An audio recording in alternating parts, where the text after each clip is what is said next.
नमस्कार दोस्तों, स्वागत है आप सभी का हमारे YouTube चैनल पे जिसका नाम है shares and stocks. Quote of the day, we don't have to be smarter than the rest, we have to be more disciplined than the rest.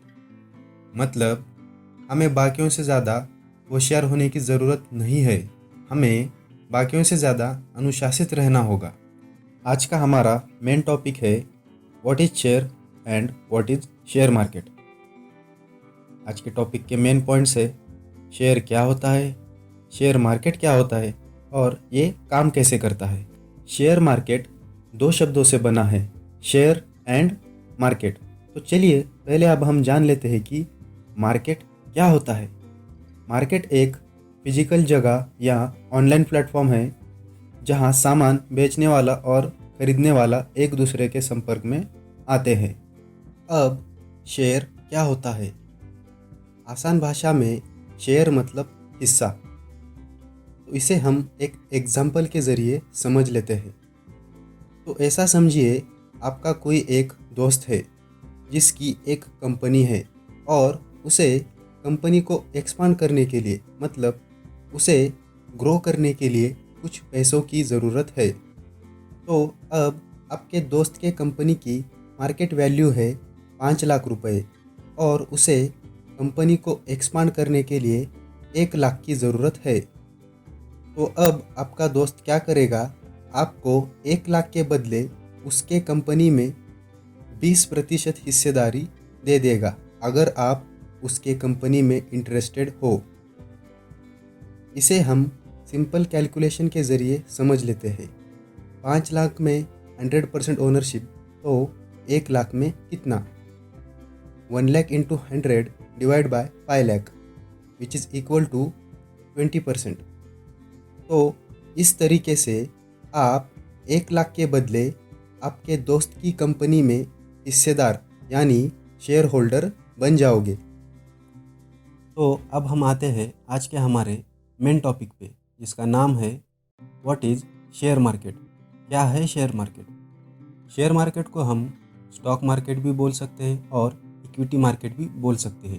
तो इनको अलग अलग मत समझ लेना और कंफ्यूज मत होना। तो चलिए अब हम जान लेते हैं कि असल शेयर मार्केट क्या होता है। तो कंपनी को अपना बिजनेस बढ़ाने के लिए, ग्रो करने के लिए पैसों की ज़रूरत होती है। पैसा रेज करने के कंपनी के पास बहुत तरीके होते हैं, जैसे कि प्राइवेट इक्विटी फर्म, बैंक्स या शेयर मार्केट। नॉर्मली पैसा रेज करने के मेन 2 ही तरीके होते हैं। पहला डेट फाइनेंसिंग और दूसरा equity financing. Debt financing, debt यानी कर्जा। जो कंपनी डेट फाइनेंसिंग के ज़रिए पैसा लेती है उसे उन पैसों को इंटरेस्ट यानी ब्याज के साथ वापस करना होता है।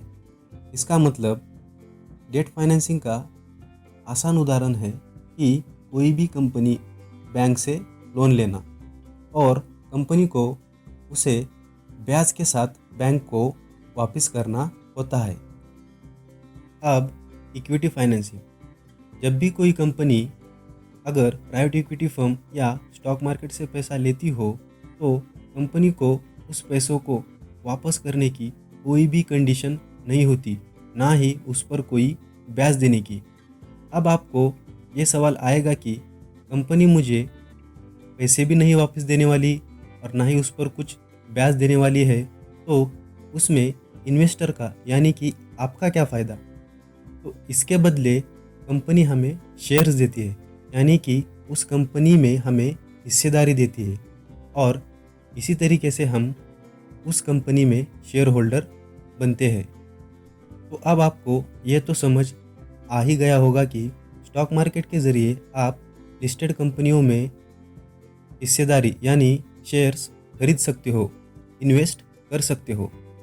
और दूसरी तरफ स्टॉक मार्केट एक ऐसा प्लेटफॉर्म है जहां कंपनी पब्लिक से यानी कि लोगों से पैसा बिजनेस को ग्रो करने के लिए उठा सकती है। जो भी कंपनी स्टॉक मार्केट में लिस्टेड है उन सब कंपनियों ने पब्लिक से यानी कि लोगों से पैसा उठाया है और उन्हें अपनी कंपनी के शेयर्स दिए हैं। आमतौर पर दो तरीके के मार्केट होते हैं। पहला प्राइमरी मार्केट, दूसरा सेकेंडरी मार्केट।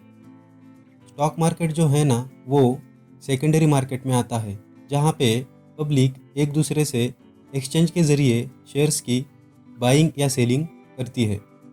प्राइमरी मार्केट में क्या होता है कि कंपनी सीधा आईपीओ के ज़रिए लोगों से यानी कि डायरेक्ट पब्लिक से पैसा लेती है। आईपीओ क्या होता है उस पर मैं बाद में अलग से वीडियो बना दूंगा। और इसके बाद कंपनी प्राइमरी मार्केट से सेकेंडरी मार्केट में यानी कि स्टॉक मार्केट में लिस्ट होती है, जहां कंपनी का और पब्लिक का कोई लेना देना नहीं होता। आप एक दूसरे से ही शेयर्स खरीदते और बेचते हो, यानी कि पब्लिक से ही शेयर्स खरीदते और बेचते हो। और ये सब करने के लिए आपका डीमैट अकाउंट होना बहुत ज़रूरी है, और वो आप किसी भी ब्रोकर के थ्रू ओपन कर सकते हैं, जैसे कि ज़ीरोधा, अपस्टॉक्स, एंजल ब्रोकिंग, इनके ज़रिए। जैसे आपको बैंक में पैसे भरने या निकालने के लिए बैंक अकाउंट लगता है, उसी तरीके से हमें शेयर्स की बाइंग या सेलिंग करने के लिए डीमैट अकाउंट लगता है। तो क्या होता है कि हम सीधा एक्सचेंज के थ्रू शेयर्स की बाइंग या सेलिंग नहीं कर सकते, तो उसी के लिए हमें ब्रोकर के पास अपना डीमैट अकाउंट ओपन करना बहुत ज़रूरी है। डीमैट अकाउंट ओपन करने के लिए आपको Aadhaar card, PAN card, bank passbook, इन चीज़ों की ज़रूरत होती है। अगर आप मार्केट में नए हो तो डीमैट अकाउंट ओपन करने की लिंक मैं डिस्क्रिप्शन में दे दूंगा। इंडिया में दो मेन स्टॉक एक्सचेंज है, एक बीएससी यानी बॉम्बे स्टॉक एक्सचेंज, जिसमें लगभग 5500 के आसपास कंपनीज लिस्टेड है, और दूसरा एनएससी यानी नेशनल स्टॉक एक्सचेंज, जिसमें 1700 के आसपास कंपनीज लिस्टेड है। बीएससी को जो इंडेक्स रिप्रेजेंट करता है उसे सेंसेक्स कहते हैं, और एनएससी को जो इंडेक्स रिप्रेजेंट करता है उसे निफ्टी कहते हैं। सेंसेक्स में 30 कंपनीज है और निफ्टी में 50 कंपनीज है। ये सब कंपनीज अलग अलग सेक्टर की टॉप कंपनीज है, जैसे कि banking sector, IT sector, pharma sector या पावर सेक्टर। और ये सब कंपनीज सेंसेक्स या निफ्टी के ज़रिए अपने इंडियन स्टॉक मार्केट को रिप्रेजेंट करती है।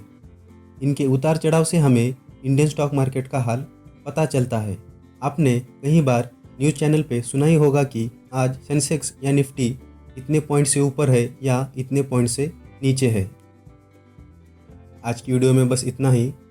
अगर वीडियो अच्छी लगी तो लाइक कर दीजिए, और ऐसे ही और वीडियोस देखने के लिए चैनल को सब्सक्राइब कर दीजिए। तो मिलते हैं अगली वीडियो में। जय हिंद, जय भारत।